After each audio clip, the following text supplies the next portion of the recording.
बहुत स्वागत है आपका। आप देख रहे हैं हरियाणा न्यूज। मैं हूं आपके साथ सृष्टि मेहता। सुबह 7 बजे से निकाय चुनाव को लेकर वोटिंग जारी है, जिसकी पल पल की अपडेट हम आप तक पहुंचा रहे हैं।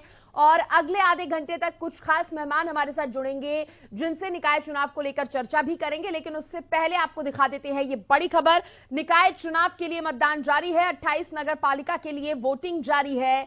बड़ी खबर इस वक्त की आपको बता दें, 18 नगर परिषद के लिए मतदान हो रहा है, 28 नगर पालिका के लिए हो रहा है, जिसके लिए वोटिंग जारी है। चेयरमैन पद के लिए 406 उम्मीदवार हैं, 46 निकाय में 3098 पार्षद प्रत्याशी हैं। प्रदेश में करीब 1961 मतदान केंद्रों पर यह मतदान हो रहा है, जहां पर सुरक्षा के भी पुख्ता इंतजाम है। अब ऐसे में 433 संवेदनशील और 327 अति संवेदनशील बूथ हैं। 25 आईए 21 आईपीएस लगाए गए हैं सुरक्षा के लिहाज से। प्रत्याशियों की किस्मत ईवीएम में कैद हो रही है। तमाम जो मतदाता हैं, 18 लाख मतदाता, वो ईवीएम में किस्मत कैद कर रहे हैं प्रत्याशियों की। 22 जून को सुबह 8 बजे जो है रिजल्ट आएंगे। आज मतदान हो रहा है और 22 जून को इसके रिजल्ट आने हैं। थोड़ा इंतजार यहां पर करना पड़ेगा तमाम प्रत्याशियों को। फिलहाल आपको बता दें कि पल पल की अपडेट हरियाणा न्यूज आप तक पहुंचा रहा है। हरियाणा में निकाय चुनाव के लिए मतदान जो है वो जारी है, जिसमें 28 नगर पालिका और 18 नगर परिषद के लिए वोटिंग हो रही है। हालांकि एक दो जगहों से छुटपुट घटनाएं सामने आई हैं, लेकिन उनको भी तुरंत ही उनका निपटारा कर लिया गया। कहीं पर ईवीएम मशीन खराब हुई तो उसको भी तुरंत 5 मिनट के अंदर ही दुरुस्त कर लिया गया। ऐसे में समस्या ना आए, और इसके लिए पहले से ही तैयारियां हम आपको दिखा रहे थे की गई थी। पहले से ही पुलिस प्रशासन अलर्ट मोड पर था। एक एक पोलिंग सेंटर पर जाकर चेकिंग की जा रही थी, व्यवस्थाओं का जायजा लिया जा रहा था।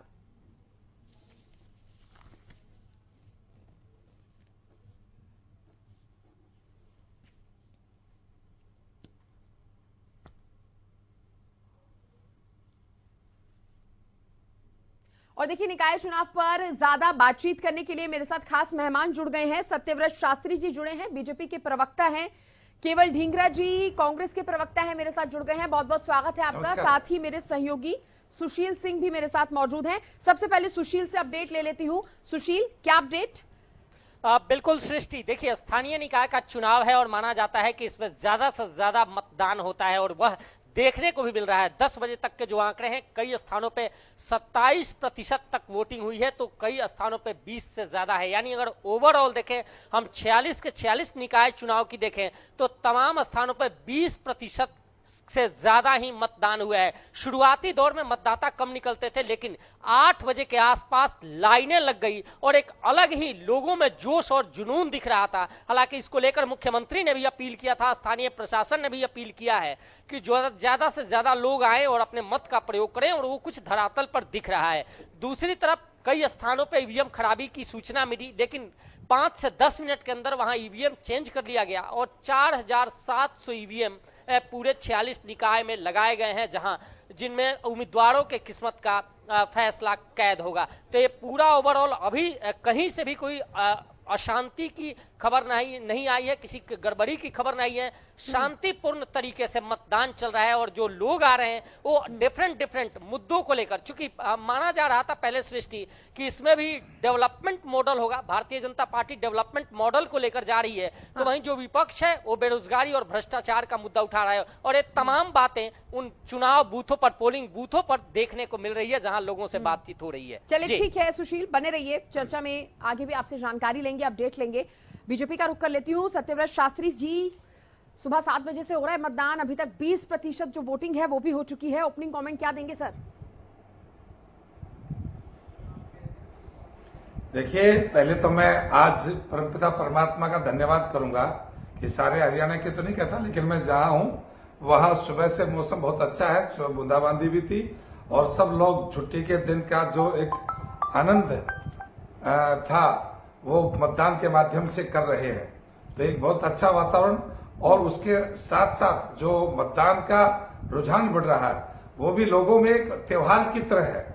और हम तो पहले से इस बात के आग्रही हैं कि लोकतंत्र की बहुत खूबसूरती चुनाव है। चुनाव के अंदर जो उत्साह से और उत्सव के रूप में इसमें सहयोग कर भागीदारी करनी चाहिए। और निश्चित रूप से जब ईश्वर साथ है, जनता साथ है और वो भारतीय जनता पार्टी के कैंडिडेटों के साथ है तो खुशी खुशी है, इससे ज्यादा। और तो मैं क्या कहूंगा कि बहुत अच्छा सब तरफ से वातावरण है और उस खुशी खुशी में नई जो शहरी सरकार है, ट्रिपल इंजन की सरकार बनने जा रही है। सर, आपने कहा जनता साथ है, ईश्वर साथ है, मैंने कहा जेजेपी भी साथ है, मैंने एक और चीज ऐड कर दी उसमें। बिल्कुल जी हाँ, गठबंधन के साथी जो हैं वो बिल्कुल इस बात के लिए एक कटिबद्ध है कि जहां भी, क्योंकि मैं तो बार बार इस बात को कहता हूं कि मैदान में हम ही हम है। क्यों है कि कांग्रेस के पास सिंबल नहीं है, इन लोग कुछ कर पा नहीं रही, आम आदमी पार्टी को कोई भाव नहीं दे रहा, तो फिर बचे कौन? हम ही हम, और हम ही हम है तो पब्लिक के सामने कोई विकल्प की कोई जगह गुंजाइश है नहीं। इसलिए बेहतर एक प्रत्याशी हमने सब जगह सौंपे हैं और जनता उनके प्रति अपार प्यार और सहयोग दे रही है। तो गठबंधन के जो प्रत्याशी हैं वो पूरा गठबंधन ईमानदारी बेहतरीन तरीके से चुनाव लड़ रहा है और एक नई जो ट्रिपल इंजन की सरकार या जिसको हम कह सकते हैं कि शहरी सरकार का गठन हरियाणा की जनता कर रही है। ठीक है सर, ठीक है सर, ठीक है। यहाँ पर इनेलो प्रवक्ता कृष्ण कुटील जी भी मेरे साथ जुड़ गए हैं। सर, आपका भी बहुत बहुत स्वागत है। लेकिन उससे पहले केवल ढींगरा जी, आज मौसम भी सुहावना बना हुआ है, मतदान करने के लिए बढ़ चढ़कर लोग पहुंच भी रहे हैं मतदान केंद्रों पर, आप क्या कहेंगे? हालांकि बीजेपी कह रही है कि सिंबल नहीं है इसलिए मजबूत तो बिल्कुल नहीं है कांग्रेस। देखिए, ये इनको रिजल्ट के बाद पता लग जाएगा, लेकिन मैं आपको एक चीज बताना चाहूंगा। इस समय जो हालात है वो बड़े दयनीय है। मूलभूत सुविधाएं नहीं है इलाकों में, गलियां नहीं टूटी पड़ी हैं, बिजली पानी गंदगी का अंबार है वहां पे, सरकार नाम की कोई चीज नहीं है हरियाणा के अंदर, भ्रष्टाचार बहुत चरम सीमा पर है, महंगाई बड़ी बुरी हालात में है, बेरोजगारी का आलम है। पूरे प्रदेश के अंदर महंगाई इतनी बढ़ चुकी है कि लोगों को आम चीजें खरीदने के लिए बड़ी मुश्किल का सामना करना पड़ रहा है। और उसके साथ ये लोग अपने आप को बहुत अच्छा दिखाने की कोशिश करते हैं। चलो, दिखाना भी चाहिए, पार्टी है, पार्टी को अपने फैसले लेने का अधिकार है। जब इनको लोगों ने सत्ता दी है तो सत्ता को इनको अपने तरीके से फैसले भी लेने हैं। लेकिन आज जो हालात है, जैसे आप देखें कि अगर बिजली के प्लांट है लेकिन कोयला नहीं है, अगर इलाके में महंगाई है लेकिन इनके पास कोई ऐसा चीज नहीं है कि उसको कंट्रोल कर सके, भ्रष्टाचार है, कंट्रोल करने के लिए कोई सिस्टम नहीं है। इसी तरीके से बिजली पानी सुविधाएं जो होती हैं, जिस तरह के इलाके में सारे काम होने चाहिए, उसके ऊपर कोई किसी का जिम्मा नहीं है, कोई ध्यान नहीं दे रहा है। ये सिर्फ ओनली हिंदू मुस्लिम के पीछे लगे हुए हैं, आपस में जातियों को बांटने में लगे हुए हैं। इन लोगों को कोई काम नहीं करना, जातियों में बांट के उसके अंदर वोट खोजने का काम करते हैं। तो इन लोगों को कोई मतलब नहीं है प्रदेश के साथ। तो इस वजह से इस समय बहुत बुरी हालात में प्रदेश है। लोग जो बाहर निकल रहे हैं, ज्यादा लोग जो निकलकर वोट करने की इच्छा रख रहे हैं, वो बीजेपी के और जेजेपी के अगेंस्ट कर रहे हैं। अच्छा। और आपको ये रिजल्ट में दिखेगा कि बीजेपी और जेजेपी के अगेंस्ट वोट पड़ी सारी। 22 तारीख को रिजल्ट आएगा, आप देखिएगा। कांग्रेस की एक बात तो माननी पड़ेगी सर, वो जाती हुई दिखेगी। सर, कांग्रेस की एक बात माननी पड़ेगी, रिजल्ट आने से पहले तक बहुत कॉन्फिडेंस में रहती है। रिजल्ट आने के बाद भी आपको कॉन्फिडेंस में दिखेगी, क्योंकि आपको ये बता रहा हूं, जो सिंबल पे चुनाव लड़ रहे हैं बीजेपी और जेजेपी, इनकी जमानतें जब्त होगी। और जो इंडिपेंडेंट्स है वो चुनाव जीत के आएंगे, तो आपको रिजल्ट पता लग जाएगा कि इंडिपेंडेंट जब चुनाव जीत के आएंगे, कांग्रेस के लोग काफी सारे खड़े हैं, और वो लोग जब जीत के आएंगे लेकिन तो आपने क्यों सिंबल पर चुनाव नहीं लड़ा? जब होती दिखेगी तो आप इसका आकलन करिएगा। केवल साहब, आपने सिंबल पर क्यों चुनाव नहीं लड़ा? ये बार बार रह कर सवाल उठ रहा है। नहीं, मैं बताता हूं इसका जवाब। हमने आज तक कभी सिंबल पे चुनाव, छोटे चुनाव नहीं लड़े, आज तक नहीं कभी लड़े। 1966 में हरियाणा बना, 66 से लेके आज तक कभी भी नहीं लड़े। सुनिए ना, मेरी बात सुनिए ना। उसके बाद ये है कि अभी हमने कॉरपोरेशन के चुनाव सिर्फ सिंबल पे लड़े थे, और उनके ऊपर इनको मुंह की खानी पड़ी थी उस समय भी। और आपको ये बता रहा हूं, अभी जो ये भाईचारे का चुनाव होता है, छोटे चुनाव होते हैं, इस इलाकों के चुनाव होते हैं, आप ये एक आकलन कीजिएगा, जब बीजेपी ने किसी को सिंबल दे दिया, जेजेपी ने किसी को सिंबल दे दिया, तो अब इंडिपेंडेंट अगर जीत के आ रहा है तो वो ना बीजेपी का है ना जेजेपी का है, तो फिर किसका है? वो लोग हमारे में से जो लोग 1, 2, 4, 5, 6 लोग भी खड़े हो सकते हैं, अगर उनमें से ही एक आदमी जीत के आ रहा है तो बीजेपी के और जेजेपी के सामने अगर इंडिपेंडेंट जीत रहा है, इट मींस बीजेपी और जेजेपी जो है हार रही है, वो आपको रिजल्ट में दिखेगा। ठीक है सर, समझ गए। हम आपको रोकूंगी क्योंकि इस बीच एक बड़ी खबर सामने आ रही है। सीधे पहले बड़ी खबर का रुख करते हैं, फिर चर्चा को कंटिन्यू करेंगे। तो क्या है बड़ी खबर इस वक्त की, आपको बता दें चुनाव से जुड़ी एक और बड़ी खबर सामने आ रही है। पल पल का अपडेट हम आप तक पहुंचा रहे हैं। जिस तरह से अभी तक 3,99,000 मतदाताओं ने, उससे ज्यादा मतदाताओं ने वोट डाल दिया है। बारिश के बावजूद भी मतदाता निकल रहे हैं। चुनाव आयुक्त ने कहा है यमुनानगर और नूहू में सबसे ज्यादा 27% मतदान हुआ है। नगर निकाय चुनाव के लिए मतदान जारी है। बड़ी खबर इस वक्त की आपको बता रहे हैं, अभी तक पूरे प्रदेश में 21.7% मतदान हो गया है। 3,99,049 मतदाताओं ने अब तक जो वोट है वो डाल दिया है। बारिश के बावजूद भी मतदाता निकल कर आ रहे हैं। चुनाव आयुक्त खुद इस बात की जानकारी देते हुए नजर आए और मेरे सहयोगी सुशील मेरे साथ लगातार बने हुए हैं। सुशील, जैसा कि आपने भी जिक्र किया था, मौसम सुहावना हो रहा है, हल्की बूंदाबांदी भी कहीं कहीं हो रही है, लेकिन शायद यही वजह है कि मौसम सुहावना, इसलिए लोग भी बढ़ चढ़कर आ रहे हैं मतदान केंद्रों पर कि भाई धूप आए इससे पहले सुबह सुबह ठंडी ठंडी हवा में जाकर वोट कर लें। सुशील। दृष्टि अमूमन और वैसे भी देखिए, स्थानीय निकाय का चुनाव में पहले भी जिक्र किया था, क्योंकि तमाम इन स्थानीय निकाय को आप देख लें तो उनमें वोटिंग परसेंटेज ज्यादा होती है, चाहे पंचायत चुनाव हो या फिर स्थानीय निकाय का हो, इसमें वोटिंग परसेंटेज ज्यादा होती है। और आज खुद मौसम है काफी सुहाना है, इसका भी लोगों को लाभ मिल रहा है और लंबी लंबी कतारें देखने को मिल रही है। दूसरी बात, जो यमुनानगर और नूह का जिक्र आपने किया, नूह में अमूमन चाहे वो लोकसभा का चुनाव हो, विधानसभा का हो या फिर स्थानीय निकाय का चुनाव हो, वहां परसेंटेज 80 से अबव होता है, 90 के आसपास होता है।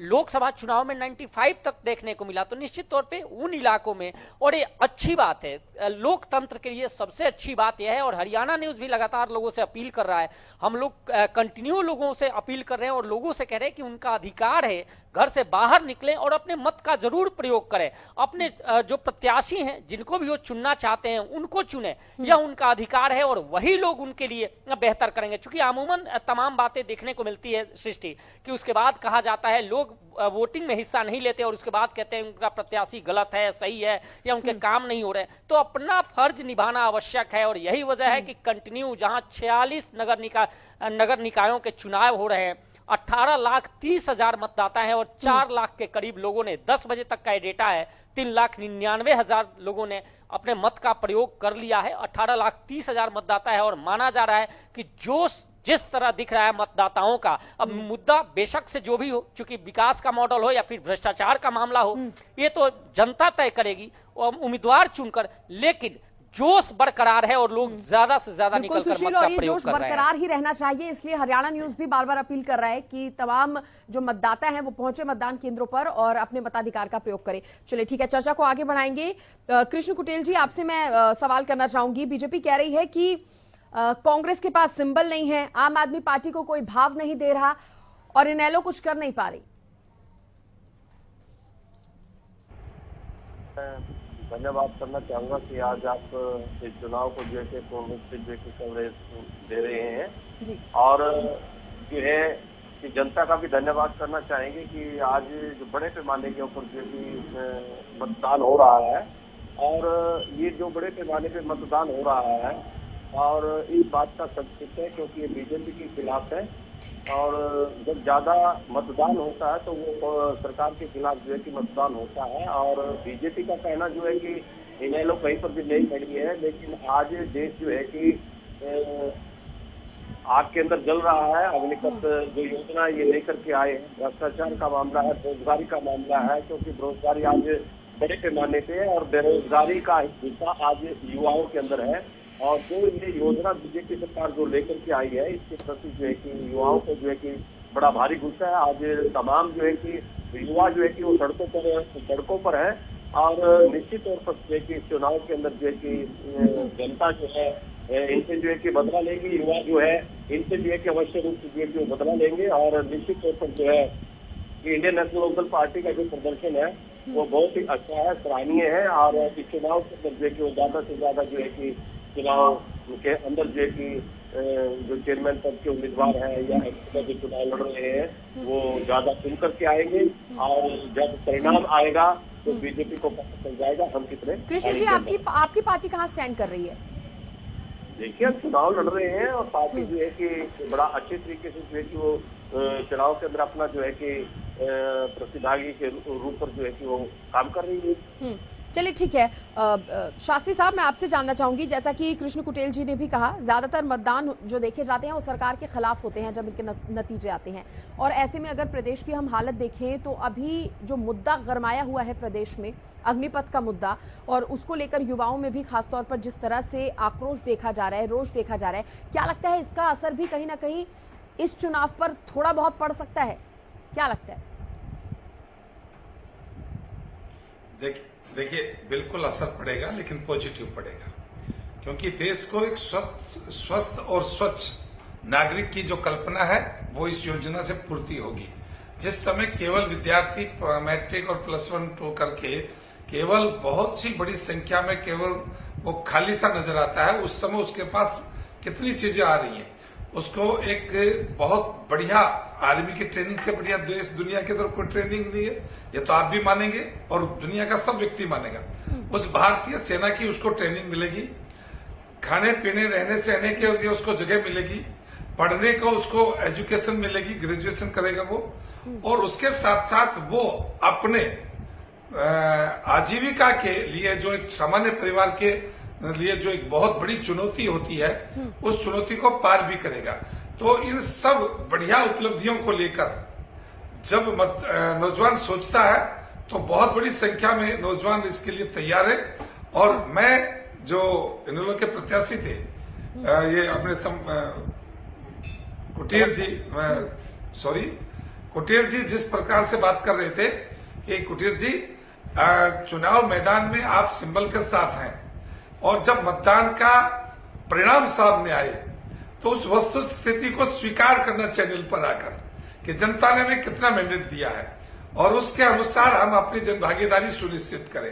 क्योंकि चुनाव में जनता और जनता के बीच मतदान के समय उससे बड़ी कसौटी नहीं आती, इसलिए उसके बाद जो भी स्टेटमेंट दे, जो भी आलोचना करे, जो भी पॉजिटिव करे, अपनी उस स्थिति को देखकर कि कितने लोग हमें फॉलो करते हैं। इसलिए आलोचना के लिए नहीं, आलोचना का आधार होना चाहिए। और मैं कहता हूं कि आज यह विषय नहीं है कि अग्निपथ क्या है, कभी अग्निपथ पर हम कई बार चर्चा कर ली, फिर भी कर लेंगे, विशेषज्ञ बोल रहे हैं। लेकिन जिस प्रकार से आज भारी मतदाता जो लाइन में है और मतदान कर रहे हैं, उसके दो कारण हैं। पहला कारण, परमात्मा के द्वारा आज एक बहुत बड़ी उमस और गर्मी के बाद एक ठंड और वर्षा की छोटी छोटी बूंदों से जो एक मौसम बहुत अनुकूल हुआ है, वो कारण है। और दूसरा, स्थानीय निकाय के अंदर एक नई सरकार का गठन होना है जो सब लोगों के लिए काम करने वाले हैं, तो उसके लिए उत्साह, और वो काम और केवल भारतीय जनता पार्टी कर सकती है, बिना भ्रष्टाचार के, बिना लाग लपेट के, बिना कमीशन खोरी के। क्वालिटी का जो निर्माण होता है, क्वालिटी मेंटेन करने की यदि देश दुनिया में कहीं बात है तो भारतीय जनता पार्टी के शासनकाल में है। इसे भ्रष्टाचार का आरोप लगाने वाले केवल वो लोग हैं जो केवल भ्रष्टाचार के आधार पर या तो जेल यात्राएं कर चुके हैं या करने की तैयारी है, या जो ये सोचते हैं कि भ्रष्टाचार के आधार पर हमारी सरकार गई थी और भ्रष्टाचार के आधार पर हम दोबारा से एंट्री कर जाएंगे। ये बात भूल है उन लोगों की। चुनाव के अंदर कसौटी जनता की है, और जनता ने जिस प्रकार से समर्थन भारतीय जनता पार्टी के समर्थकों को समर्थित जजपा और गठबंधन के प्रत्याशियों को दिया है, ऐसा उत्साह जो नजर आ रहा है उससे स्पष्ट है कि जनता भाजपा जजपा के गठबंधन को बेहतरीन एक सिस्टम मानती है, जिसके पिछले कामों को और क्वालिटी के कामों को देखकर मन बना चुकी है। लेकिन इसलिए दूसरी जगह जाने का कोई कारण कांग्रेस ने बड़े बड़े मुद्दे उठा दिए और कह रही है कि कहीं ना कहीं इन मुद्दों का असर पड़ने वाला है इस बार के चुनाव पर, और कह रही है जब जेजेपी बीजेपी जो भी अपना चुनाव चिन्ह के थ्रू लड़ रहे हैं इस चुनाव में, जब कोई भी प्रत्याशी वो चुनाव चिन्ह का नहीं जीतेगा तो अल्टीमेटली सामने आ जाएगा कि कांग्रेस की जीत हो रही है। देखिए सृष्टि जी, हम जो बचपन में थे तो एक चुटकुला सुनते थे कि अंधेरे में पत्थर मारो और गिरे तो गा कहीं ना कहीं, और गिरते को यही मेरा निशाना था। अंधेरे में पत्थर फेंको, जहां गिरे उसको कोई मेरा निशाना था। यही कहावत आज जो है वो केवल धिंगड़ा जी बोल रहे हैं कि जो जीतेंगे वो हमारे होंगे। अरे इतना कॉन्फिडेंस आपके अंदर है तो आप क्यों नहीं, आपके अनेक नेता कह चुके थे, आपके अनेक, मेरे पास तो यहां तक की सूचना है कि राहुल गांधी भी इस बात के पक्ष में थे कि हमको सिंबल पर लड़ना चाहिए। और हरियाणा को छोड़कर बाकी स्टेटों में आपकी पार्टी जब ये चुनाव लड़ती आई है तो भाईचारा केवल हरियाणा में है और बाकी जगह आप दुश्मनी से चुनाव लड़ते हैं। जब इस बात को आपके पास कोई तर्क नहीं है, और तर्क इसलिए नहीं है कि जो फजीहत पीछे हुई है अध्यक्ष के चयन में, जो फजीहत राज्यसभा चुनाव के अंदर हुई है, वो फजीहत यदि निकाय चुनाव में होगी तो फिर आधार कहां रहेगा टिकने का। इसलिए इससे अपन को दूर रखा, और अब जो अंधेरे में पत्थर जहां टिकेगा उसको कह देंगे कि हमारा वो तो घोषित और समर्थित चीजें हैं जो जहां से आएगा, बशर्ते की पहली चॉइस जजपा भाजपा का गठबंधन का प्रत्याशी है, और उसके बाद दूसरी जो पार्टियां हैं वो पार्टियां कहीं नजर नहीं आ रही। ठीक है केवल जी, आपसे जवाब लूंगी इस सवाल पर। जिस तरह से शास्त्री साहब ये भी कह रहे हैं कि राहुल गांधी कहीं ना कहीं पक्ष में थे, इसके वो भी जानूंगी कि ऐसा था क्या, लेकिन उससे पहले सुशील का रुख कर लेती हूँ। सुशील, क्या अब नौबत कांग्रेस के लिए ऐसी आ गई है कि अंधेरे में पत्थर मारना पड़ रहा है? नहीं, देखिए मुझे जो लग रहा है इस पूरे चुनाव समीकरण को देखें, क्योंकि मुझे भली बात ही पता है बृहस्पतिवार का दिन था, मुझे वो डेट एग्जैक्ट याद नहीं आ रहा है, जब गुरुद्वारा रकाबगंज रोड पे बैठक हुई, और बैठक के बाद हरियाणा के जो प्रदेश अध्यक्ष है उदय भान कांग्रेस के, उन्होंने एक लिखित में सोनिया गांधी को दिया और बताया कि किस कारणवश वो सिंबल पे चुनाव हरियाणा में नहीं लड़ा जा रहा। उसके पीछे रीजन भी था कि संगठन पूर्ण रूप से तैयार नहीं था, साथ ही जो सिलेक्शन ऑफ कैंडिडेट है उसके लिए भी प्रॉपर समय नहीं था। तो ये तमाम कई पॉइंट्स थे जिसको दिया गया, उसके बाद पार्टी सिंबल पे नहीं लड़ी। लेकिन इस पूरे चुनाव के दौरान एक चीज बिल्कुल साफ है कि कांग्रेस को इसमें फायदा ही फायदा है। अगर जो प्रत्याशी हारते हैं तो बीजेपी और जेजेपी के हारेंगे, जबकि जो जीतते हैं उसको कांग्रेस आसानी से बताएगी कि उनके प्रत्याशी हैं। तो इसमें कहीं को इस पूरे चुनाव में सबसे ज्यादा बेनिफिट अगर नजर से मैं देख रहा हूं तो कांग्रेस को देख रहा हूं। दूसरी तरफ देखिए, जहां भी प्रदर्शन हुए अग्निपथ को लेकर, इन 46 निकायों में चुनाव है और उन सबका एक आप सरसरी निगाहों से देखें, चाहे वो नारनौल रेवाड़ी के आसपास का इलाका हो, चूंकि नारनौल में वहां चुनाव है, महेंद्रगढ़ में है, दूसरी तरफ आप सिरसा वो जो इलाका है वहां पे है, वहां भी प्रदर्शन किए गए, पलवल में चुनाव है, पलवल में प्रदर्शन, जो उग्र जहां भी प्रदर्शन किए गए, कहीं ना कहीं निश्चित तौर पे ये डैमेज करने की कोशिश की गई भारतीय जनता पार्टी को और जेजेपी को। और मुझे जो लगता है कि इस प्रदर्शन से डैमेज जरूर हुआ है कुछ ना कुछ। दूसरी तरफ आप भी लगातार कह रही थी, कई जो प्रवक्ता हैं वो कह रहे थे कि जब ज्यादा मतदान होता है तो निश्चित तौर पर बदलाव की स्थिति होती है। मेरा अपना आकलन है, आज तक ऐसा कुछ निहित नहीं है, निश्चित नहीं है कि जब ज्यादा मतदान हो, मतदान का परसेंटेज ज्यादा हो तो उससे बदलाव की ही स्थिति होती है। चूंकि 2008 से लगभग मैं चुनाव देख रहा हूं, और इन लोकसभा चुनाव 2014 और 2019 का जिक्र करूं या तमाम विधानसभा चुनाव का जिक्र करें तो वोटिंग परसेंटेज बढ़ने का मतलब इस गारंटी है, इस बात का नहीं है कि बदलाव ही होगा।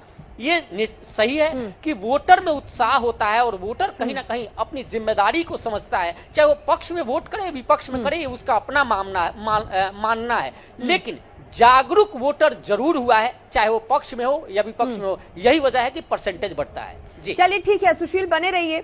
एक बड़ी खबर सामने आ गई है, सबसे पहले बड़ी खबर का रुख कर लेते हैं। क्या है वो बड़ी खबर? बहादुरगढ़ से खबर है, वोट डालते पकड़े गए हैं 3 फर्जी वोटर। बड़ी खबर इस वक्त की बहादुरगढ़ से, आपको बता दें 3 फर्जी वोटर पकड़े गए हैं बहादुरगढ़ में। सेक्टर 6 पुलिस ने फर्जी वोटरों को पकड़ लिया है। डीसी और एसपी ने भी सुरक्षा इंतजामों का जायजा लिया। उन्होंने करीब 25% तक वोटिंग हो चुकी है, अधिकतर स्थानों पर शांतिपूर्ण मतदान चल रहा है, लेकिन इस बीच बहादुरगढ़ में 3 फर्जी वोटर पकड़े गए हैं। बड़ी खबर इस वक्त की आपको बता रहे हैं बहादुरगढ़ से। तो सेक्टर 6 पुलिस ने फर्जी वोटरों को पकड़ा है। इस वक्त की बड़ी खबर, सेक्टर 6 पुलिस ने पकड़ा है इन फर्जी वोटर्स को। डीसी और एसपी ने भी सुरक्षा इंतजामों का जायजा लिया है अभी, क्योंकि सुरक्षा के इंतजाम जिस तरीके से थे पुख्ता, उस हिसाब से जब अचानक ये बताया जा रहा है कि 3 फर्जी वोटर सामने आ गए हैं, 3 फर्जी वोटरों को पकड़ लिया गया है। पूरी निगाहें क्योंकि यहां पर वोटिंग पर पुलिस प्रशासन की बनी हुई है। वोट डालते ये 3 फर्जी वोटर पकड़े गए हैं। इनके बारे में और जानकारी जुटाएंगे हम अपने सहयोगी से, लेकिन इस बीच आपको बता दें सेक्टर 6 पुलिस ने इन फर्जी वोटर्स को पकड़ा है और डीसी और एसपी ने अब सुरक्षा इंतजामों का जायजा भी लिया है। तो मेरे सहयोगी जुड़ेंगे, उनसे जानेंगे कि कौन है ये 3 फर्जी वोटर, कैसे इनकी पहचान हुई। करीब 25%, हालांकि अब तक यहां पर जो वोटिंग है वो हो चुकी है। अधिकतर स्थानों की अगर बात करें तो शांतिपूर्ण मतदान जो है वो चल रहा है। मेरे सहयोगी सुशील भी मेरे साथ बने हुए हैं। सुशील, देखिए इस बीच बहादुरगढ़ से खबर आ गई है 3 फर्जी वोटर पकड़े गए हैं। सृष्टि, बिल्कुल, हमने 2 दिन पहले ही हरियाणा न्यूज के माध्यम से एक खबर दिखाई थी कि नूह में, सोहना में, कई इलाकों में वोटर लिस्ट में गड़बड़ियां पाई गई थी और वहां एक व्यक्ति के नाम पे 2 से 3 वोट बने थे और उसको लेकर शिकायत भी एसडीएम को की गई थी। हालांकि उसको लेकर आगे क्या किया गया, लेकिन अब जो बहादुरगढ़ से खबर आई है इससे साफ लग रहा है कि इसमें फर्जी वोट जरूर पड़ रहे हैं। और गुरुग्राम का लंबा इतिहास भी रहा है। विधानसभा चुनाव 2009 में हमने देखा था कि किस तरह से 32,000 फर्जी वोट बने थे और जिसको लेकर मामला लंबित है और कार्रवाई चल रही है। तमाम स्थानों पे ऐसे इलाकों से खबरें आई है कि जहां एक व्यक्ति के 2 से 3 वोट बने होते हैं और अपने कैंडिडेट को जिताने के लिए लोग फर्जी तरीके से मतदान करते हैं, किसी और का पहचान पत्र लेकर जाकर वोट डालते हैं और ये 3 पकड़े गए हैं। निश्चित तौर पे ये बड़ी खबर है और अब ये कहीं ना कहीं बाकी जो पोलिंग स्टेशन हैं, बाकी जो इलाके हैं, वहां भी इस तरह के फर्जी वोटर कितने हैं उन पर मुस्तैदी जरूर बढ़ जाएगी, क्योंकि एसपी और डीसी ने उस इलाके का मुआयना किया है और तमाम 46 निकायों की बात करें तो वहां 25 आईएएस और 21 आईपीएस की तैनाती की गई है जो इस पूरे चुनाव प्रक्रिया को देख रहे हैं। और निश्चित तौर पे अब इन तीनों पे कार्रवाई होगी। किसके नाम पर वोट कर रहे थे, ये तमाम बातें जांच का विषय है और इसको लेकर इंक्वायरी की जा रही है। बिल्कुल जांच की जाएगी, लेकिन सुशील अब ऐसे में और चौकन्ना रहने की यहां पर जरूरत है, क्योंकि लंबे समय से कहा जाए 2-3 दिन पहले से ही तैयारियां शुरू हो गई थी। हर पोलिंग स्टेशन पर जाकर भी जांच की जा रही थी। बावजूद इसके जब ऐसी तस्वीर सामने आ जाती है तो वो सवाल खड़े कर देती हैं फिर। बिल्कुल, देखिए फर्जी वोटर्स ये बीएलओ का काम होता है जो पूरे निरीक्षण करना। कैंडिडेट्स भी काफी सक्रिय रहते हैं, वहां पोलिंग एजेंट भी सभी पार्टियों के मौजूद होते हैं। वे लोग भी देखते हैं कि कोई शख्स फर्जी तो नहीं और तमाम ऐसी स्थिति में पकड़े जाते हैं लोग जो फर्जी वोट करते हैं। लेकिन कई स्थानों पर ऐसा होता है कि मिलता जुलता चेहरा लेकर वो चले जाते हैं वोट करने, कहीं और से भी आते हैं जिनका वोट नहीं है, किसी और के नाम पे करते हैं। तो ये जो 3 पकड़े गए हैं, देखना है कि ये किसके नाम पर वोट डाल रहे थे और ऐसे तमाम दूसरे इलाकों में और कौन कौन से ऐसे लोग हैं जो फर्जी तरीके से डालने की कोशिश करेंगे, उनको लेकर भी कहीं ना कहीं मुस्तैदी और दूसरे इलाके के प्रशासन भी इस मामले को लेकर मुस्तैद जरूर नजर आएगा। जी ठीक है, क्योंकि अभी पता नहीं चल पाया है कि किस पार्टी के लिए ये वोट डाल रहे थे, फर्जी वोट, तो इसलिए इस पर अभी ज्यादा कुछ कहना सही नहीं होगा। लेकिन चर्चा को हम आगे बढ़ाएंगे। केवल कृष्ण कुटेल जी, मैं आपके पास आना चाहूंगी और आपसे सवाल करना चाहूंगी। कांग्रेस की अगर बात करें तो कांग्रेस की स्ट्रैटेजी को समझ रहे हैं सर आप? क्या स्ट्रैटेजी कांग्रेस ने यहाँ पर लगाई है? देखिए, ऐसे है कि कांग्रेस जो है कि जो बिना सिंबल के चुनाव जो है कि वो मैदान में है और क्योंकि इनका संगठन जो है कि नहीं था और शायद इन्होंने नहीं, लेकिन कांग्रेस की स्ट्रेटेजी है, कांग्रेस ये कह रही है कि जो भी जीतते हैं और पार्टी सिंबल पर, बिना पार्टी सिंबल की जो भी जीत रहे हैं फिर वो तो ऑटोमेटिकली कांग्रेस की झोली में चले जाएंगे, तो वो कांग्रेस के हुए। ऐसा कुछ नहीं है, क्योंकि यहाँ पर जो है कि जेजेपी और बीजेपी का जो गठबंधन है तो जेजेपी की कैंडिडेट भी बीच में और बीजेपी की कैंडिडेट भी बीच में है। और मुख्य रूप से कांग्रेस ने भी जो है कि आजाद कैंडिडेट पर जो है कि अपना जो है कि समर्थित उम्मीदवार है और इंडियन नेशनल लोकदल पार्टी की जो है कि कहीं पर जो है कि वो समर्थित उम्मीदवार है। ऐसा कुछ नहीं है कि टोटल कांग्रेस का जो है कि वो फायदा मिलेगा, लेकिन जनता जो है कि जागरूक है और जनता जागरूकता की वजह से जो है कि सरकार का जो है अपना प्रयोग कर रहे हैं और अच्छी बात है।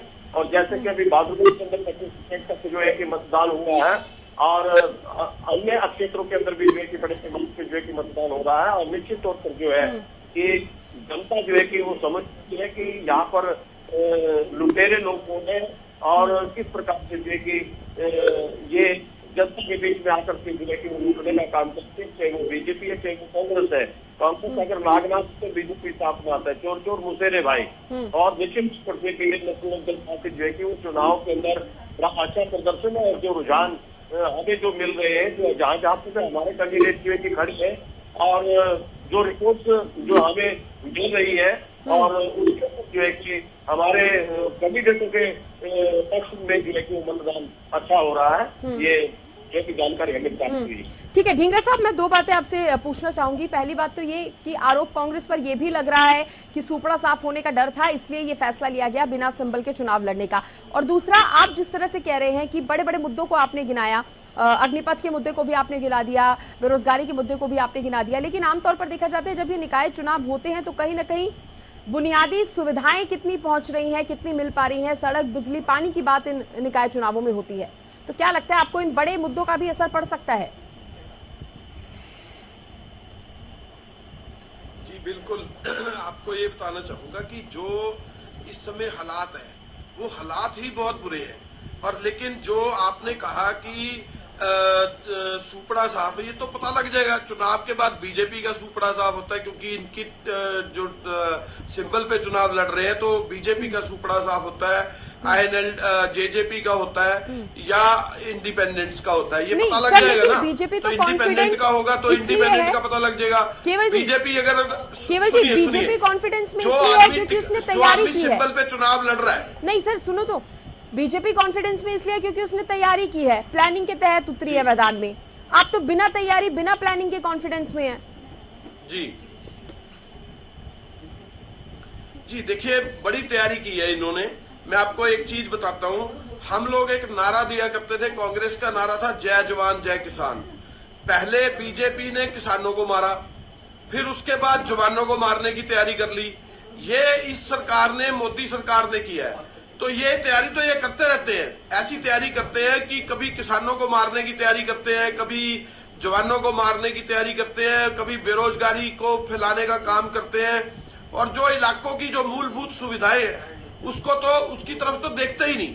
ये सिर्फ देखते हैं कि आज भाईचारा कैसे बिगाड़ा जाए, आज हम किस तरीके से आपस में जाट वर्सेस नॉन जाट कर दिया जाए, सिख वर्सेस नॉन सिख कर दिया जाए, किस तरह से आपस में बिरादरियों को बांट दिया जाए, ये चीज करते हैं। इनको कोई मतलब नहीं किसी की गलियां ठीक हो, किसी की बिजली मिले, किसी को पानी की सुविधा मिले, कोई किसी को मूलभूत सुविधाएं मिले, इनको कोई मतलब नहीं है। इनको कोई मतलब नहीं महंगाई से, इनको कोई मतलब नहीं बेरोजगारी से, भ्रष्टाचार से, कोई मतलब नहीं। सर आप कह रहे हैं मतलब नहीं है। बीजेपी ने तो बाकायदा संकल्प पत्र जारी किया है। बड़े बीजेपी ने तो बाकायदा संकल्प पत्र जारी किया है, उसमें कई बड़े बड़े वादे किए गए हैं, पार्कों को सुधारने की बात हो रही है। वो दिखाने के लिए, सुनिए, वो दिखाने के लिए, काम करने के लिए कुछ नहीं। 8 साल में बता दीजिए कितनी पार्कों को डेवलप कर दिया, कितनी बिजली इन्होंने, कौन सा यूनिट लगाया आज तक। जो 10,000 मेगावाट के यूनिट कांग्रेस लगा के गई थी वही के पड़े हैं। उनको भी चलाया नहीं जा रहा क्योंकि उनमें कोयला नहीं है। तो ये क्या इन्होंने करना है? इन्होंने कोई काम नहीं करना है ना। मैं आपको एक एक मुद्दे पे आ जाए, मैं एक एक मुद्दे पे बात समझा सकता हूं। पानी की एक भी लाइन कोई नई नहीं बिछाई इन्होंने। हमारे टाइम पे कितने किलोमीटर की लाइनें बिछी थी, पानी नहीं आ रहा किसी में। अब जब तक किसी को पानी, बिजली, नॉर्मल सुविधाएं नहीं मिलेगी, किस तरीके से काम चलेगा? सड़कों में गड्ढे हैं, या गड्ढे में सड़क है, ये नहीं समझ में आ रहा। तब ये कह रहे थे कि हमने कितने 1000 किलोमीटर सड़कें बनाई हैं हरियाणा के अंदर, कितने ब्रिजेस बनाए हैं, कितनी पानी की पाइपलाइनें बिछाई हैं, कितने बिजली के यूनिट लगाए हैं। क्या इन्होंने लगाया कोई? क्या इन्होंने कोई मेट्रो का विस्तार किया है? हमने मेट्रो का विस्तार किया था, हमने कितने ब्रिजेस बनाए थे। क्या इन्होंने कुछ किया है? ये बता दें, एक भी बता दें अगर बिजली का यूनिट लगाया हो। पहले वाले यूनिट जो लगे हुए थे वो बंद पड़े। ऐसे थोड़ी होता है। ये कर रहे हैं, आपस में हिंदू मुस्लिम कर रहे हैं, आपस में लोगों को बांट रहे हैं, बिरादरियों को आपस में बांट के काम कर रहे हैं। अगर जय जवान जय किसान का नारा कांग्रेस ने दिया था और उस समय उस समय तो बहुत बुरी हालात थी हमारे पास, जो सारी फसलें जो है हमारे पास नहीं होती थी। यहाँ पे पानी का सिस्टम भी वैसा था और हम जो फसलें हैं बाहर से फॉरेन कंट्री से आयात करते थे। आज हम पानी भी है हमारे पास, बिजली भी है, लेकिन उसकी यूटिलाइजेशन, उसको सिरे पे पहुंचाना है नहीं, उनका सिस्टम है नहीं और सिस्टम ये करना नहीं चाहते, क्योंकि इन्होंने जो नारे दिए थे, इन्होंने जो बात रखी थी, उसके ऊपर काम ही नहीं किया। संकल्प पत्र तो धरा का धरा 8 साल हो गए इनकी सरकार चलते हुए, कौन सा संकल्प पत्र है इनका? ये तो बताइए काम क्या किया उसके अंदर? कुछ भी नहीं। लेकिन सर ऐसे में मेरा सवाल ये भी है कि जब भाईचारा वोट करने के लिए आम जनता जाएगी, क्योंकि कुछ नहीं होता सर, क्योंकि सुनहरा मौका जनता को इस बार मिला है, तो वोट करने जाएगी तो संकल्प पत्र की बातों को एटलीस्ट ध्यान में तो रखेगी कि ऐसा होगा अगर हमने वोट किया तो। लेकिन कांग्रेस को कैसे याद करेगी? मैंने पहली बार देखा है कि बीजेपी निकाय चुनाव के अंदर भी एक संकल्प पत्र बनाती है। अरे 8 साल की आप संकल्प पत्र बनाने की बजाय 8 साल की आप अपनी जो काम किए हुए हैं वो लेके आओ ना, कि हमने ये कर दिए। हम ये कहते हैं हम ये करेंगे तो पता है हमें 8 साल में जो कुछ नहीं किया तो आगे भी क्या करेंगे। मैं तो ये कहता हूं, देखिए अगर मैं बात करूंगा तो ये सीधे राहुल गांधी पे पहुंचेंगे। जैसे इनको राहुल गांधी जी से रोज इनकी मीटिंग होती है, अरे भाई ऐसे थोड़ी होता है। अभी सत्यव्रत शास्त्री जी ने, मैं राहुल गांधी जी से कम मिलाऊंगा, सत्यव्रत शास्त्री जी मेरे ख्याल से रोज मिलते हैं राहुल गांधी जी से, क्योंकि इनके मुंह में राहुल गांधी जी का नाम बहुत बुरी तरह से है और इनको रोज मिलना होता है, इसीलिए राहुल गांधी जी रोज याद आते हैं इनको। ये फोटो देख के भी डरते हैं उनसे।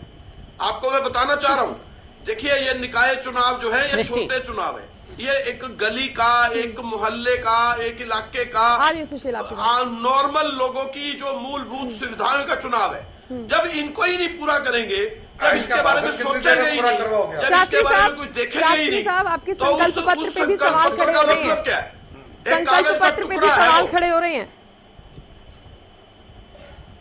ये एक कागज का टुकड़ा है जो बनाया है और इसको बाद में जातियों में बांट के, धर्म से बांट के ठीक है ढींगरा साहब, ठीक है शास्त्री साहब, अब इनको बंद करो एक बार। नहीं ढींगरा साहब ने रख दी, अपनी बात रख दी उन्होंने। हाँ बंद करिए, पहली बात सुनिए। कितने परेशान है, देखो हमारी बात रखने से भी कितने परेशान है। आपकी पार्टी के नेता, अरे सुनिए आप यार, मेरे बात सुनो, अरे सुनिए आप एक,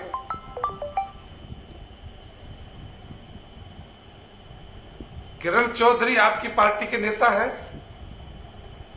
उसका सार्वजनिक बयान आया, या वो आप कहिए कि नहीं है, छोड़िए आप मेरी बात सुनते जाइए, बाद में जवाब देना आप। उसके बाद आप सुनिए, जब आप भारतीय जनता पार्टी के कामों की बात करते हैं तो भारतीय जनता पार्टी के रोड के बारे में दुनिया के अंदर आश्चर्य है कि जितने kilometre national highway Bharatiya Janata party ने पिछले 7 साल में किए हैं, उतने आज तक दुनिया के किसी देश में नहीं हुआ। और ये आंख के अंदर गांठ के पूरे, इनको इतना तमीज नहीं आई, आगे रोडों पर चलते समय ध्यान में नहीं आता आगे रोड किसके ऊपर चल रहे हैं। मैं उस समय की बात करता हूं जब 2013 के अंदर कांग्रेस की सरकार होती थी, तो नारनौल से लेकर दादरी तक हरियाणा रोडवेज ने चलना बंद कर दिया था। ये कौन से समय की बात कर रही है? जब आप जिस देश के किसान का उत्पादन बढ़ रहा है, तो कैसे बढ़ रहा है? आज 23 करोड़ किसानों को स्वयं हेल्थ कार्ड दे दिए हैं कि आपको क्या चाहिए, किस प्रकार का चाहिए। एक व्यक्ति का हेल्थ कार्ड बना दिया जाए तो न्यूज बन जाती है, प्रधानमंत्री कहते हैं। और 23 करोड़ किसानों को उनकी जमीन के स्वयं हेल्थ कार्ड दे दिए कि आप अपनी जमीन के अंदर क्या रिक्वायरमेंट है, किस प्रकार की जरूरत है, उसको देखिए।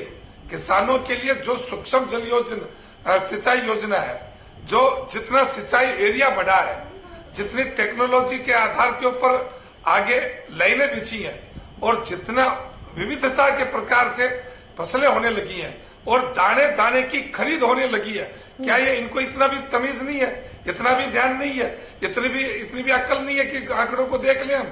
अब किसान के खेत से कितना अनाज पैदा हुआ और कितना खरीदा गया, किसान के खाते में कितना पैसा गया आज तक, इनको इसका बात का ध्यान नहीं आया कि कोरोना जैसी महामारी के अंदर देश के हर नागरिक को 2 डोज दे दी, बूस्टर डोज दी जा रही शास्त्री है। साहब, क्या आपको इतना ध्यान नहीं है कि ढींगरा जी कोरोना कह रहे के काल हैं, के ढींगरा अंदर जी कह रहे हैं लोगों को अपने कि घर संकल्प पत्र जारी करने की जरूरत नहीं पड़ती अगर अपने कामों को ही गिना देते तो। मैं सुन लिया, मैंने सुन लिया, मैं सुन लिया, उसी को गिना रहा हूं, उसी को गिना रहा हूं। सुन लो, आप भी सुन लो।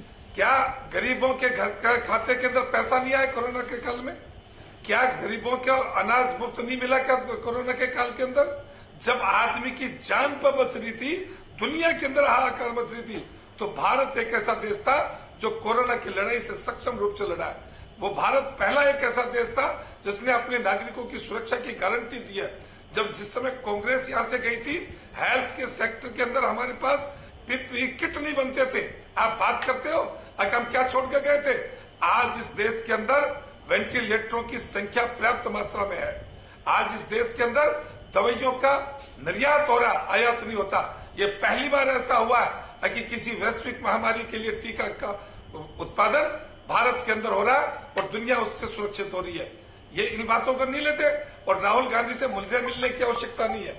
राहुल गांधी तो रोज मीडिया से और जनता में और ईडी के लोगों से मिल रहे हैं। पब्लिक जान रही है कि कितना लंबा चौड़ा भ्रष्टाचार करके करोड़ों अरबों रुपए का आपके पास जो तंत्र खड़ा किया है और कैसे कैसे लोगों को उल्लू बनाया।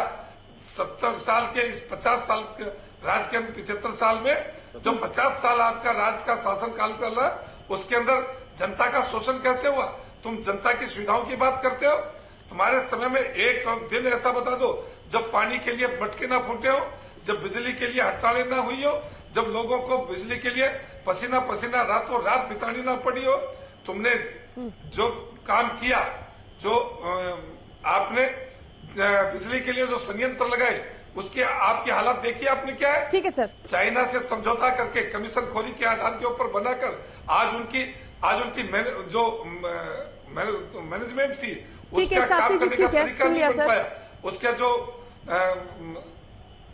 जिस प्रकार से उसके जो उपजा तैयार करने का था, आज तक चाइना से जो इन्होंने समझौता किया था वो औजार नहीं आ पाए उनके साथ। ठीक है सर, मेरे सहयोगी सुशील बेहतर जानते हैं क्योंकि इन्होंने ग्राउंड जीरो से रिपोर्टिंग भी की है, ये बेहतर बता पाएंगे। सुशील, क्या वाकई अगर जनता की राय जाननी चाहे, क्योंकि हमारे तमाम और सहयोगी भी गए जनता के बीच, बातचीत की उनसे, तो जनता का क्या कुछ कहना है? क्या सुविधाएं उन तक पहुंच रही हैं या अभी भी राह ताक रहे हैं वो पानी की, बिजली की? बिल्कुल सृष्टि, देखिए निश्चित तौर पर लोकल बॉडी का चुनाव लोकल मुद्दों पे होता है। अभी संकल्प पत्र का जिक्र चल रहा है। देखिए संकल्प पत्र जो हो, चुनावी घोषणा पत्र है, पार्ट ऑफ इलेक्शन होता है। चाहे वो इंडिपेंडेंट कैंडिडेट हो या पार्टी का कैंडिडेट हो, प्रत्येक व्यक्ति अपना संकल्प पत्र, घोषणा पत्र जारी करता है और उसमें बताता है कि वो ये काम करेगा। ये पार्ट ऑफ इलेक्शन है। दूसरी बात कि जो जनता है, जहां भी अलग अलग तरह की बातें आई, अगर हम उन इलाकों में जाते हैं जहां विपक्ष के लोग हैं, वहां ये बात के उन अब भ्रष्टाचार का मुद्दा बनाते हैं या फिर बेरोजगारी के करते हैं या फिर स्थानीय में गली, पानी, बिजली, इन तमाम जो छोटी छोटी समस्याएं हैं उनको लेकर लोग अपनी बात रखते हैं।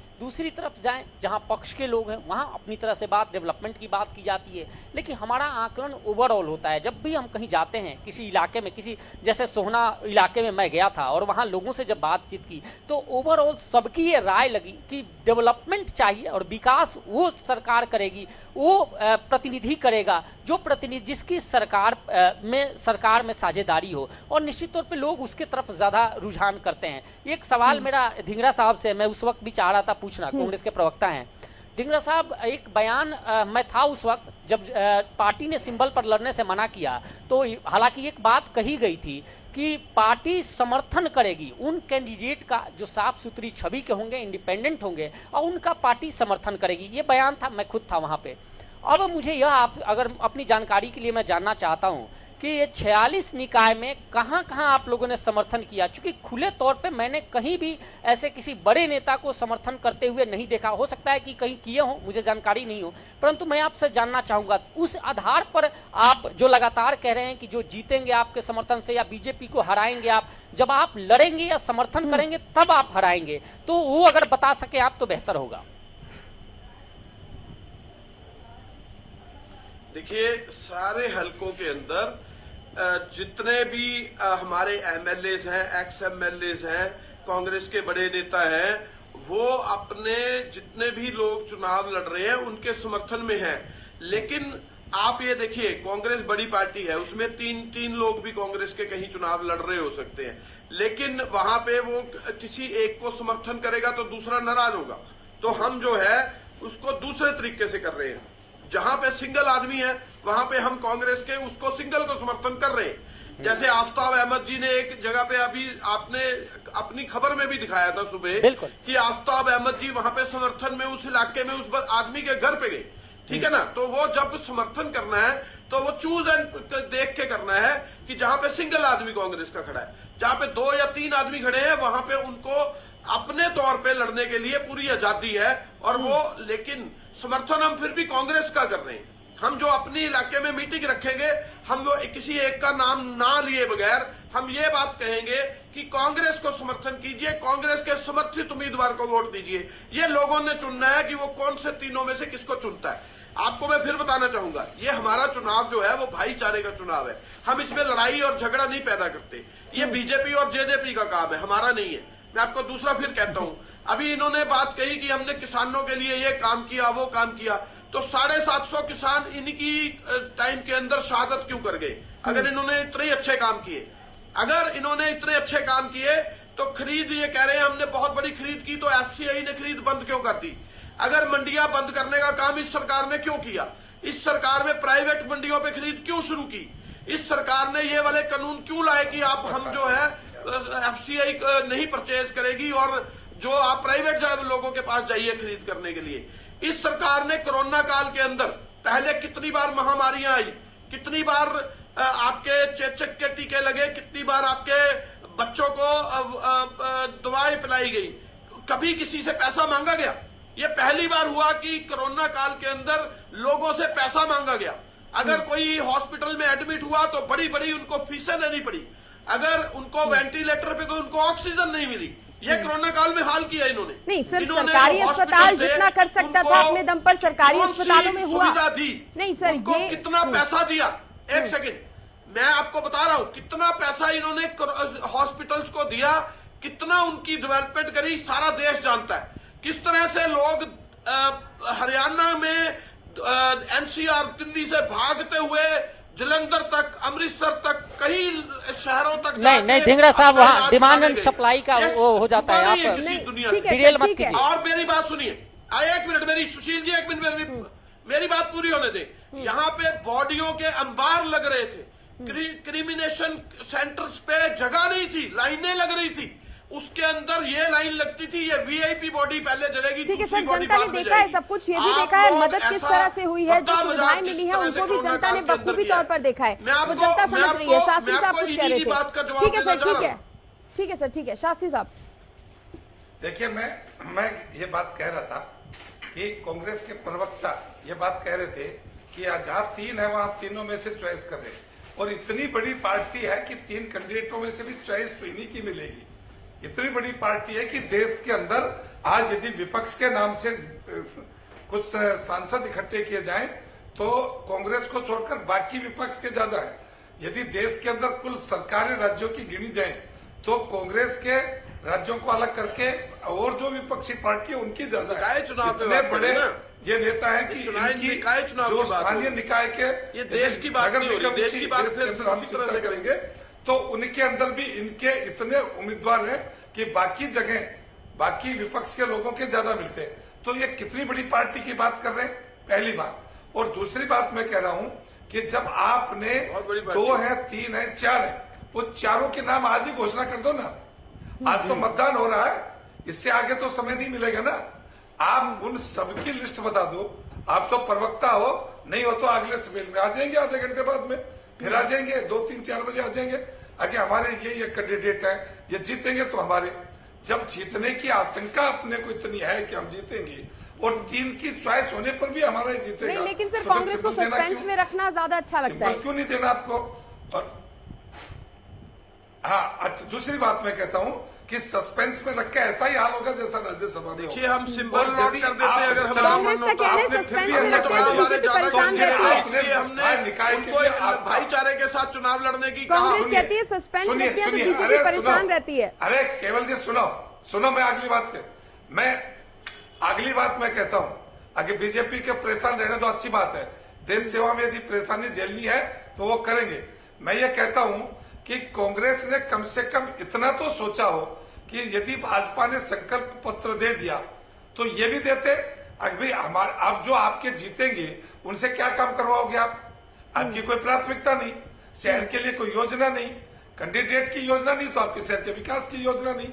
यदि हमने संकल्प पत्र दिया और हम ये कहते हैं कि 100% हमने दिया, यदि हम 100% तक नहीं पहुंचेंगे तो लोगों के बीच जाते समय लोग याद तो दिलाएंगे, देखो भाई साहब आपने ये किया था, आपने ये किया था, आपने ये किया था, उस लाइन के ऊपर चलेगा ना उम्मीदवार और चेयरमैन चलेगा ना। लेकिन आपका तो कोई ढंग ही नहीं है। जैसे मैं फिर दोहरा रहा हूं कि अंधेरे में पत्थर मारो टिक जाए, वही कहो, यही मेरा निशाना था।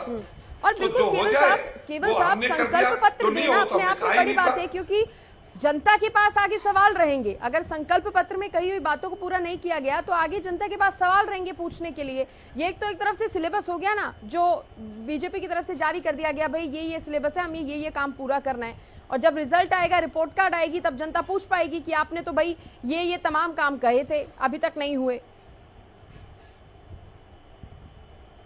केवल साहब, सृष्टि जी 2014 में भी संकल्प पत्र जारी किया था, 2019 में भी इन्होंने संकल्प पत्र जारी किया था।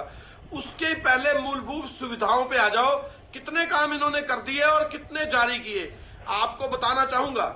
जब इन्होंने 2014 में संकल्प पत्र जारी किया था, 2014 के संकल्प के आधार पर 19 में आए, पहले नंबर पे आया और 19 में उतने बड़े बहुमत से आया कि आज तक पहले नंबर पे आया नोटबंदी। नहीं, मेरी बात जीएसटी की नॉन इम्प्लीमेंटेशन। ठीक है सर, अभी रोक रही हूँ, आप दोनों को रोक रही हूँ क्योंकि अब समय कम बचा है, इसलिए क्लोजिंग कमेंट दूंगी आप सबसे। पत्र में ठीक है, केवल आप क्लोजिंग कमेंट रख दीजिए अपना। ये लिख देते हैं समय कम बचा है, एक सर आपको बहुत मौका दिया।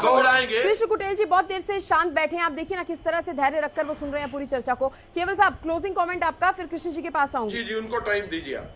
केवल साहब क्लोजिंग कमेंट। जी मैं ये कहना चाहता हूं कि इन्होंने जो 8 साल के अंदर अभी तक जो हमने देखा, संकल्प पत्र रखे साइड पे, और जो हमने 8 साल में देखा, इन्होंने क्या किया, इन्होंने संकल्प पत्रों को साइड पर रखकर जातियों में भिड़ाने का काम पूरे प्रदेश में किया। चाहे वो जाट रक्षण का नाम हो, चाहे वो कई बाबों को इकट्ठे करके उनके साथ भिड़ने का काम हो, कई कुछ काम किए, लेकिन इन्होंने आपस में भिड़ाया और इस तरह से इन्होंने काम किए। मूलभूत सुविधाएं और जो काम होने चाहिए वो कुछ नहीं किया। ठीक है सर, कृष्ण कुटेल जी आपका क्लोजिंग कमेंट सर।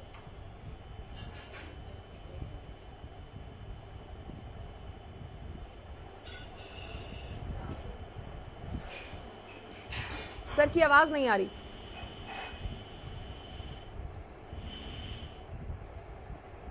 सर आपकी आवाज नहीं आ रही, रोक रही हूं आपको। सुशील आपसे अपडेट लेना चाहूंगी जाते जाते, क्योंकि अब समय बहुत कम बचा है, वाइंड अप करना है। तो ऐसे में ये भी मैं आपसे जानना चाह रही थी सुशील, क्या जिस तरह से प्रदर्शन अभी हम देख रहे थे हरियाणा में कितने दिनों से लगातार चल रहे हैं, क्या आज इस तरह की कोई घटना सामने आई? क्या पुलिस प्रशासन की तरफ से जो सुरक्षा के इंतजाम किए गए थे, उस सुरक्षा को कायम रख पाने में पुलिस कामयाब साबित हो रही है?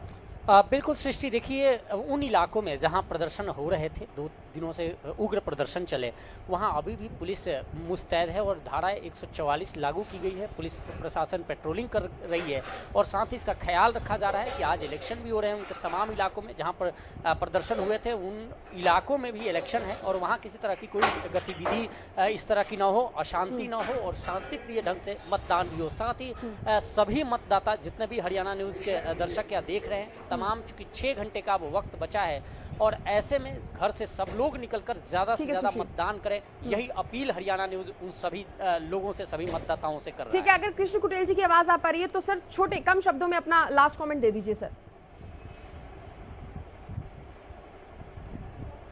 सॉरी सर, आपकी आवाज नहीं मिल पा रही है टेक्निकल प्रॉब्लम की वजह से, माफी चाहूंगी। ठीक है सर, अब आप अपनी बात रख सकते हैं अब। ठीक है कृष्ण कुटेल जी। हेलो जी सर, आपकी आवाज आ रही है। देखिए चाहे बीजेपी जो है कि वो घोषणा पत्र लेकर के, संकल्प पत्र लेकर के आए, पहले ही जनता जानती है कि इन्होंने कितने वायदे जो है कि वो जनता के साथ जो है कि वो पूरे किए हैं। और इस चुनाव के अंदर जो भी है तमाम समस्याएं जो है कि लोगों के सामने, सीवरेज की व्यवस्था है, पानी की निकासी की व्यवस्था के बारे में है, दूसरा सफाई के बारे में है, तीसरा सड़कों की व्यवस्था जो है कि वो जर्जर हालात में है। अभी बरसात का समय है, अभी 2 दिन जो है बरसात चल रही है, तो शहरों के अंदर जो है कि जहां पर हमारी नगर पालिकाएं हैं, नगर निगम है, तो वहां पर जो है कि पानी का आलम है और पूरा सड़कों के ऊपर जो है कि पानी निकासी कोई भी किसी प्रकार की जो है कि वो व्यवस्था नहीं है। अब रही कांग्रेस की बात है, कांग्रेस ने जो है कि यहाँ पर देश आजाद के बाद जो है कि शासन किया है, लेकिन कांग्रेस ने भी जो है कि वो कुछ नहीं किया है। जनता जो है कांग्रेस को देखा, बीजेपी को देख लिया है, लेकिन अब जो है कि इस देश के अंदर तीसरे विकल्प की जो है कि वो जरूरत है और जनता जरूर जो है कि इनको सबक सिखाने का जो है कि वो काम चलिए, जनता सबक सिखाने का काम करेगी, जिससे काम नहीं किया उसे। बहुत शुक्रिया आप सभी मेहमानों का साथ जुड़ने के लिए और चर्चा में शामिल होने के लिए। और मेरे सहयोगी सुशील ने भी पल पल की अपडेट दी। सुशील, आपका भी बहुत बहुत धन्यवाद। तो देखिए, वोटिंग लगातार जारी है और पल पल की अपडेट हरियाणा न्यूज आप तक पहुंचा रहा है। फिलहाल इस बुलेटिन में इतना ही, लेकिन आप देखते रहिए हरियाणा न्यूज। नमस्कार।